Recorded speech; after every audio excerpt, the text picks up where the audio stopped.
Isabel Sandoval. It was my first American film. And Paris apparently met up with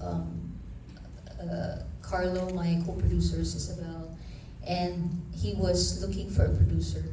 So basically, there's a lot going on during pandemic. We shot this during pandemic.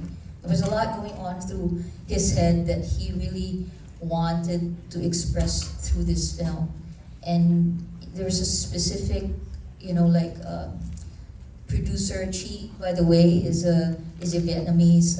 She's our lead producer based in the UK, and they both spoke with me and said that, Darl, we really wanted a Filipino producer also to take this on and really bring this to life and have that Filipino voice very much ingrained and embedded in this one. So I provided that angle and basically that strain. Yeah.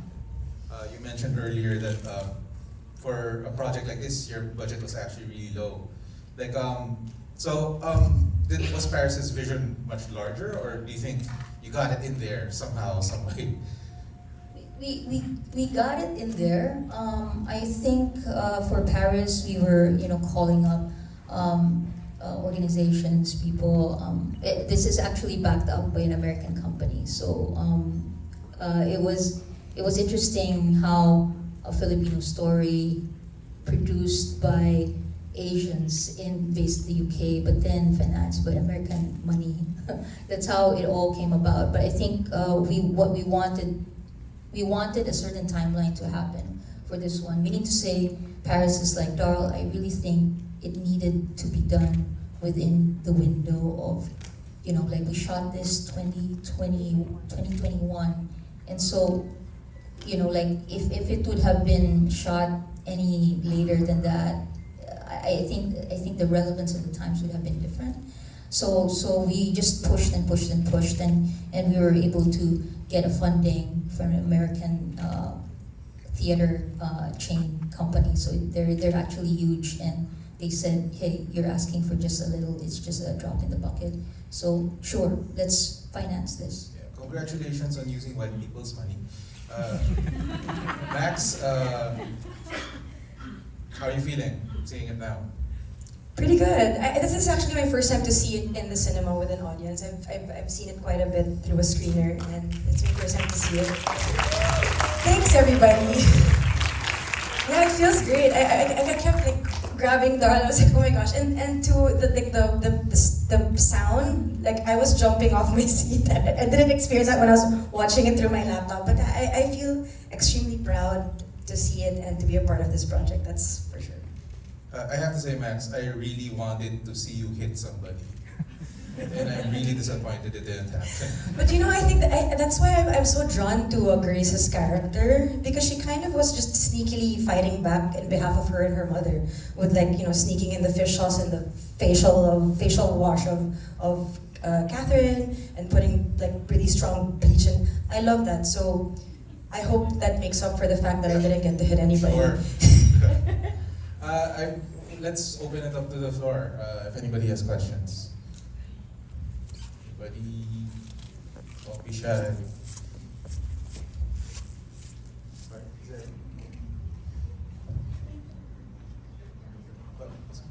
Yeah. You can take pictures, but also try to ask questions. It's an interesting film. Max, so you work with white actors here. Did you have to explain to them the stuff that was happening, or is that all in the direction?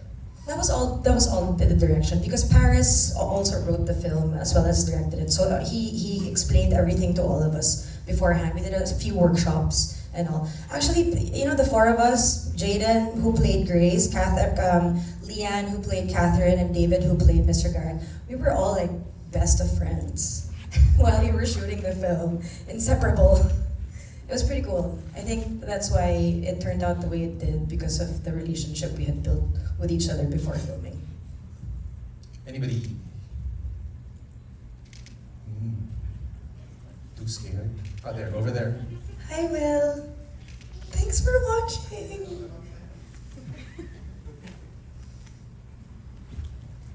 I'm just curious about, because I know you traveled several festivals already, and I'm curious, why did they choose? I think the girl is from there. The Tagalog, and some of the Tagalog words that was used, like even the narration for the letters and all that stuff, does it feel authentic in terms of the Tagalog?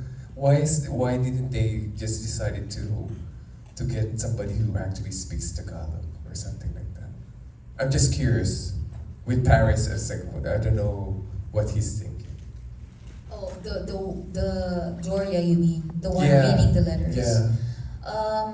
Okay, this I had to, the backstory to this, we were going back and forth, and, it was actually like, Tita Bing, Pimentel, Mac's mom, oh, yeah, yeah, we actually considered like, wouldn't be like we keep it within the family and actor as well.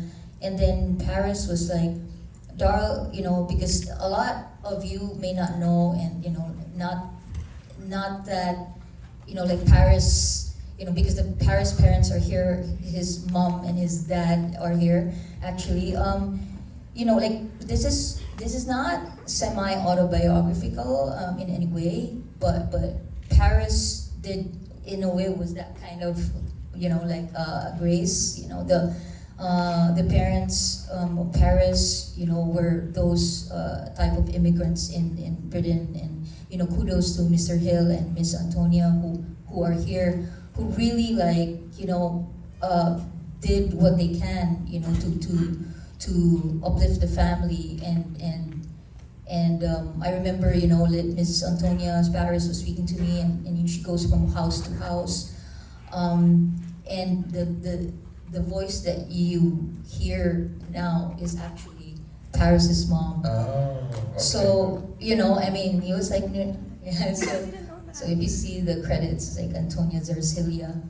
And I think it came full circle with the voice actor being mom, Paris's mom, because it is an homage, it is a tribute to the moms out there, the Filipino diaspora, and how much they've bled and sweat, for the families back home. And I think it's just poetic in that sense. Questions? Over there. Hi, Quark. I hope Hi, Ellen. Hi, Darlene. Hi, Ate Max. No, Max, just great job. Fantastic performance. Super loved it. As always. Just wanted to know, because there's so many layers to Joy, right? Like, she's a doctor and a parent and OFW and a cleaning lady. So, what kind of prep work did you do to build the character of Joy? And also, just out of curiosity, is there really mass with tinikling in the UK? Is there what? Is there really mass with tinikling? And There was a mass, and they were doing tinikling at the Oh, mass. okay, that I can't answer you. But actually, just to clarify, Joy's background is a nurse, not specifically a doctor. So the story begins when she gets to the UK, but basically the idea was Joy was a nurse in the Philippines. One of the things that I did to prepare to kind of build the character before I left for the UK was I got the opportunity to speak to this lady who was an overseas Filipino worker in the Middle East for maybe most of half her life. And she is based now again in the Philippines with her own agency training women to get jobs overseas. So basically she makes sure that they get safe employers and all that. So I was able, I invited her to my home. This was actually set up by Darl for me. And we had her over at my house. I met her, we had lunch. It kind of told me a lot about her experiences. And it was a bit of a shock to me because I had no idea that so many of these impossible truths were happening to one single person. I mean, what more everybody else? Because I mean, all these people working abroad, they're usually the pillars of their families, and most of the time, their presence and the work that they do are done. I mean, are usually overseen or not appreciated, and yeah, that's why I wanted to be a part of it. So basically, that's kind of what helped me prepare for the character as well. And of course, being able to relate to the fact that she's a single parent also helped a lot. Hi, Cor. Thank you for Mass would coming. be a lot better with the nickname. And no more questions. Over there. Hi, good evening. Miss Max, my name's also Max, so. Oh, nice. Yeah. Hello. Hi. Yeah, about the church community, the Filipino community within the film. I noticed at the beginning they seemed to call Joy and ask her, kind of check up on her as well, but the character Joy also deflects that. So I was wondering, like, what was the character's motivation for like rejecting help from her, Filipino community, compatriote? Oh yeah. I think what she was actually rejecting was more of the fact that she didn't want to sing in the choir. Because I mean that's at least what I think it was. Diba? She's like, so many people are better than me, and I think that's kind of a reflection of her being there. Like she doesn't want to acknowledge her own talents. She wants to sorry? I guess like my question was more of asking like why did she ask for help within her like fellow OFWs for help with her joint living situation? Like is To be honest, I think that maybe it's because she feels a little bit of shame. That's the only thing that I could imagine. That was my subtext pretty much. Like she would be embarrassed to show up. She didn't want to go to the choir because maybe she doesn't want to see those people because she's embarrassed to ask for help. And I think that that's very common, not just there. I think in general, a lot of us have a hard time asking for help, right? Questions? Over there.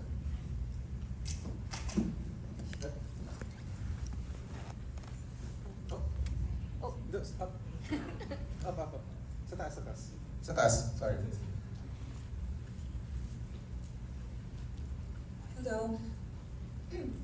I thought it a bit extreme that they decide for Joy to literally keep her daughter away from the eyes of everybody else. I mean, I wonder why that why that part of the plot. I was, Darlene, you, maybe. you know, she could have just intimated that I need my daughter with me since you're willing to help and all that. It was rather. Maybe Darla first. Okay, so I think we have to understand also the context of the pandemic when this was going on. I came recently from doing also an immigrant story called Lingua Franca, where you also have an undocumented caregiver who's not only undocumented, she's also trans and she's also Filipina.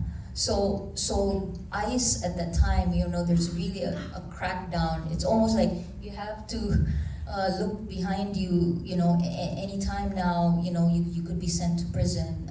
It's that kind of fear that almost envelopes, and not just that, but it's also like, it was a time when Paris was writing this, he was saying like, Darl, I think all of that, this is cathartic to him because all of that writing there was now a rage inside of him that needs to have an outlet because, it was at the height of the pandemic, but at the same time, it was also the height of like East Asian hate. There was a rise of racism, not just in the States, but also in the UK and in the West. And on top of that, our very own Filipino nurses were in the forefront and dying during the pandemic, healing and taking care of white people. So there's all that, a confluence of that, and Paris felt like, okay, it's extreme, but it's also not. I mean, if you feel like Joy, like not having to really risk everything. So she's not just extremely careful, but just really extremely wary and cautious. Thank you. Can I add like my take on your question? I think that more than the literal fact that Joy was hiding Grace, I think that this is my opinion. I think that Grace represents the whole idea of being a Filipino in a different country and having to assimilate and feel invisible. And her own mother was teaching her that. And that's also why she was so good at sneaking and she was so good at hiding and she's, making good at everybody because she kind of mastered hiding and being invisible. I think that that's what Grace represented and why her mom was so extreme about hiding her because that I think is the experience that many immigrants feel. I genuinely admire your faith in humanity, but yeah, I think if she asked some people, they might have reported her. It's the reality of racism. Are there any more questions? Over there. Hello po. First of all, congratulations for a beautiful film. Thank you. I was just like curious about Mr. Garrett's character. So, is there an additional background story about how he was able to develop such kind of psychotic behavior before, siguro when he was younger?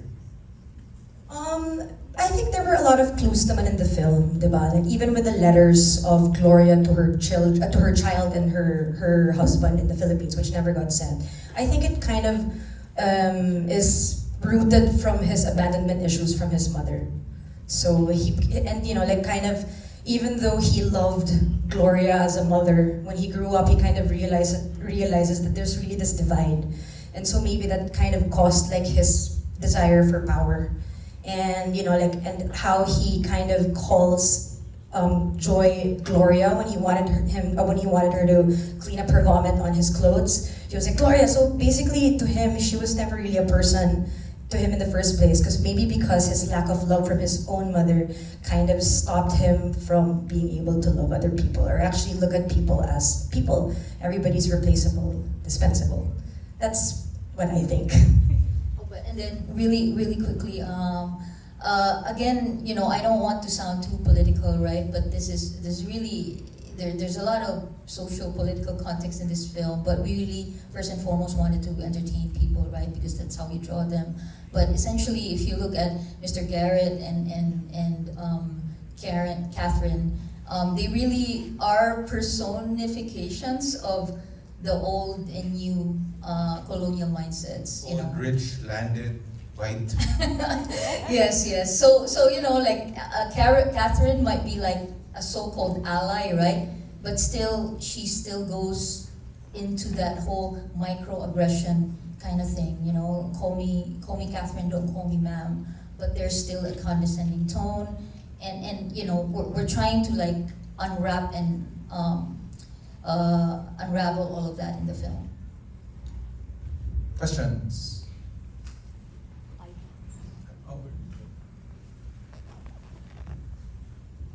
Hello.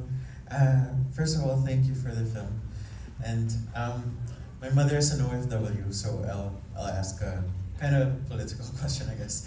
So there's this monologue that struck me when Catherine finally introduced Gloria to Max's character, and there was that monologue about Filipinos serving the people who are there.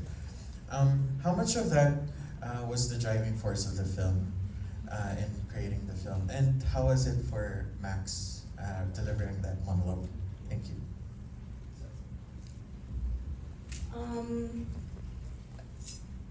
Before I took the film and even got the chance to read the script, Paris had already explained to me his whys of why he actually wrote the film. The film is an homage to his parents, his mother, who was an OFW in the UK, who's here tonight. I want to honor their presence again. Hello, Mrs. Hill, Mr. Hill, and Mrs. Antonia Zorzi. So that was basically the inspiration behind that, and a lot of it is based on Paris's own experience as a child, him being a little bit of Grace, diba?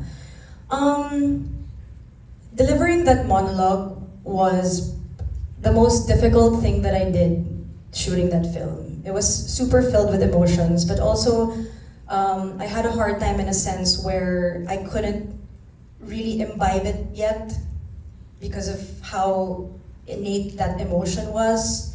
And Paris took the time prior to us shooting that scene because it was very, very obvious on this monitor that there was just something missing. So he took the time to pull me aside and he told me some stories of him growing up, and then that scene was born. There, that was my I experience. do think you should have taken the money. Joy should have taken the money. Can Max take the money? Even better. Are there any more questions? We have time for like one more question. No? Okay. Everyone, Darlene Malimas, Maxine Eigenmann, Rachel Grace.